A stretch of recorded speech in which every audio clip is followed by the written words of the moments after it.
everyone, and welcome back to another video. Today I'm going to be doing a how to fit DCC sound to the Accurascale Class 55 Deltic. Just to make sure you are aware, today's example is 55004 Queen's Own Highlander, and for the installation today we are going to be using the lock sound decoder for the Deltic, which I got straight off Accurascale's website themselves, and also one of their Accurathrash speakers. This is the 8 ohm version.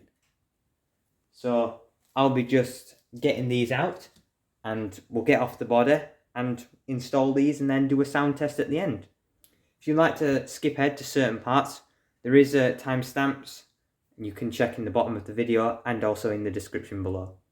Hope you guys enjoy, and let's get moving on. So next we need to remove, if you have just a standard chip in, or if you have a blanking plug, it'll be the same process. We need to just try and ease this out.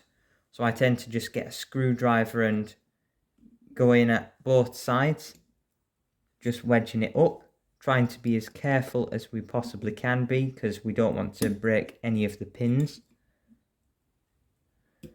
Obviously, the more gentle we do it, the more easier it should come out. Slowly just popping up now.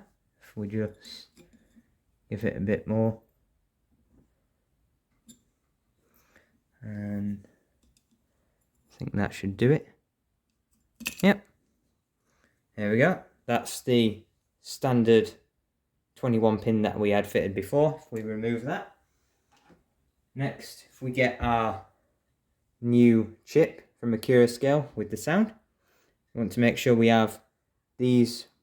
This is the upwards position, and these are where this side, there we go, is where we need it pointing down. So if we position it correctly and then just place that back in where the other chip was, or the blanking plug, we then get our 8 ohm speaker or whatever equivalent speaker you may be using. We plug it into here next to the speaker, and then we should be able to just place it in here, making sure we are not breaking any wires that are coming out of the speaker in the process. There we go. And then if we just hang on, move it down a bit, so then the wires are definitely not. It is said that apparently this is drilled in a bit lower, or milled in a bit lower, so it doesn't wobble as much as the original ones were being classified as.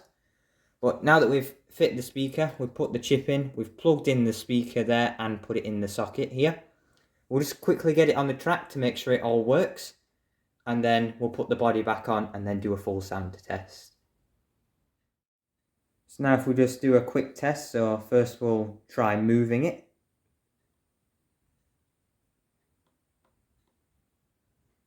And there we go.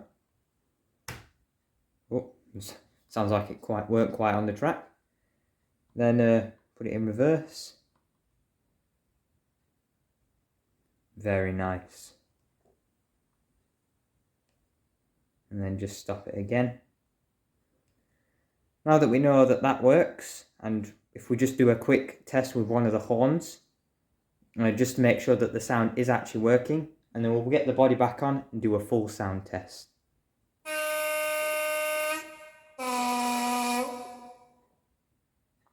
Sound seems all good.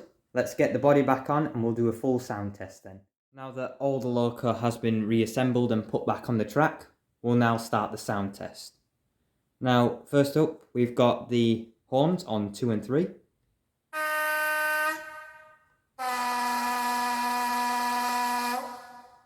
Then on 4, we have the roof fan audio.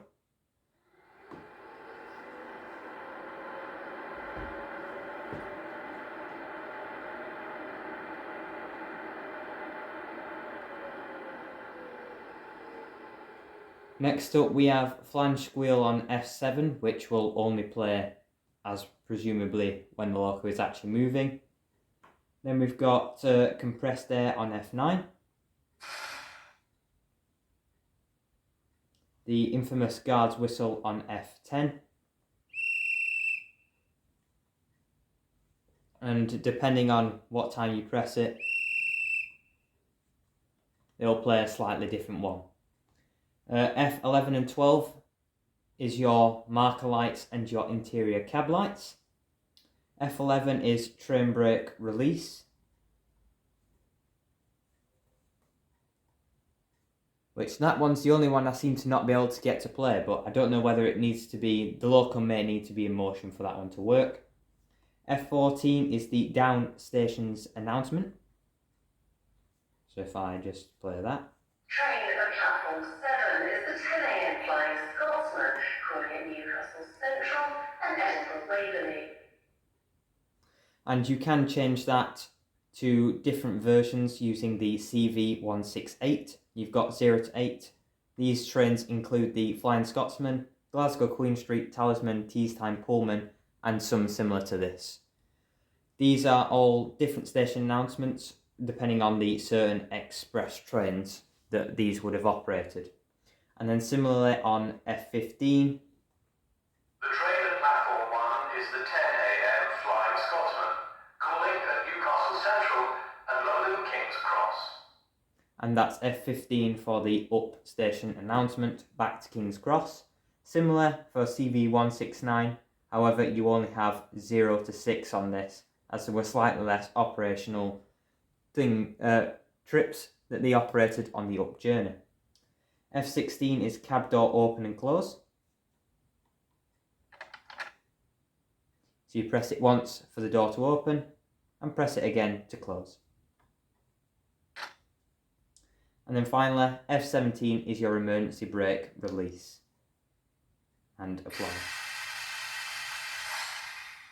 So you press it once to apply, and you press it again to turn it off. Now if we turn on the sound,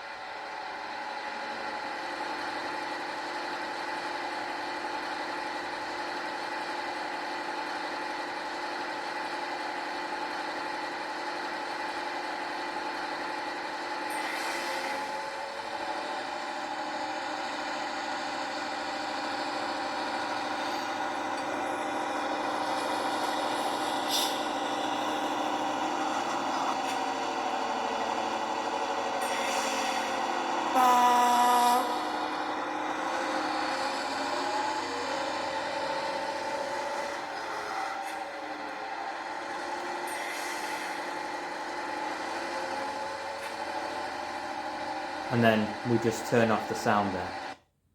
Oh.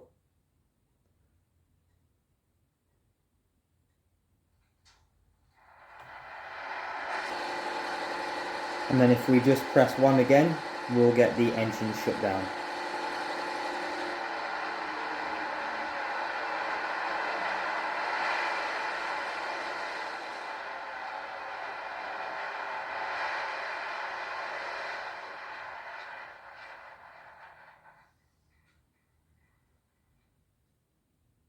Right, that'll pretty much conclude for today's video on how to install the Accurathrash and Accurascale lock sound decoder for this Accurascale Deltic.